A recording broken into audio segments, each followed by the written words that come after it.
Ladies and gentlemen, this is Masa of SoftBank from Japan, and he's just agreed to invest $50 billion in the United States and 50,000 jobs.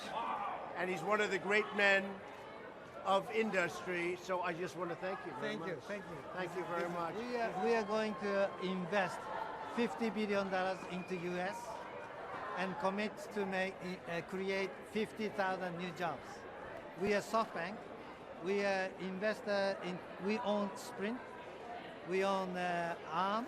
We invest so many internet companies. What brought you here, and how did this come about? This meeting with Mr. Trump. You came on your own volition. Oh yes. Explain that. Yes. Well, I just came to celebrate his new job, right? And we were talking about it, and then I said, I would like to celebrate his presidential job. I said, this is great. United States, U.S. will become great again. In the lobby of Trump Tower with the CEO of SoftBank. He said SoftBank is going to be putting $50 billion, creating 50,000 jobs into the U.S. economy. Here with more is the author of The Coming Collapse of China, Gordon Chang, a big critic of China over the years. Gordon, good to see you. What does this signal to China right now, the fact that Japan is going to be putting $50 billion, forgive me, in? This is what they really worry about Donald Trump. They worry, of course, about the phone call with Tsai Ing-wen, the Taiwan president, but really this is it. Because, first of all, you have investments that would have gone into China, but now they're coming to the United States. You know, if Trump is successful in reducing taxes and reducing regulation, he's going to create that 4% growth. That's going to create pressure on the renminbi, the Chinese currency. That's a real problem for China right now. So China would have liked to have seen SoftBank put $50 billion into their economy. Absolutely. Okay. And because SoftBank does have relations with China, this is important for them. So you have a continuing stream of investments that got to go somewhere.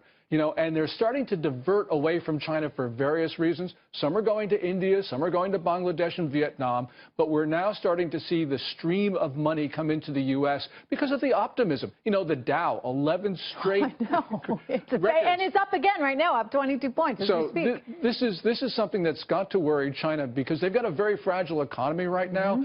And, you know, they're dependent on us. In other words, what you're telling me is, you know, the pie's only so, to a certain extent, only so big. And in other words, if we're going to continue to get more of it, it's going to come, or they may see this as it's coming at their expense.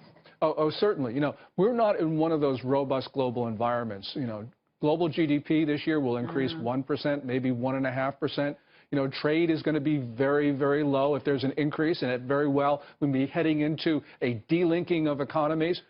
So right now, you know, China, for instance, last year, their economy delinked from the global economy. They had 8.0% less trade. This year, it's going to be down about 7.5%. So China right now is in what does it all mean? I mean, are they going to have to, you know, knock it off with some of the tariffs that are on our goods that are coming into their economy? How does this change? Are they going to have to stop, you know, depreciating their currency? You would think so, but Xi Jinping, the Chinese ruler, believes in China first. He has been closing off the Chinese market to foreign companies. This has been going on now for about 3 years. And this is one reason why you say that phone call was kind of a good thing, because it sort of destabilizes the situation in just a tiny way, enough to, you know, throw them off their game. You know, what's happening here is that Trump has signaled that he is going to change foreign policy 100%. Isn't it amazing? Amazing. Gordon Chang, thank you so much. We're going to be right back.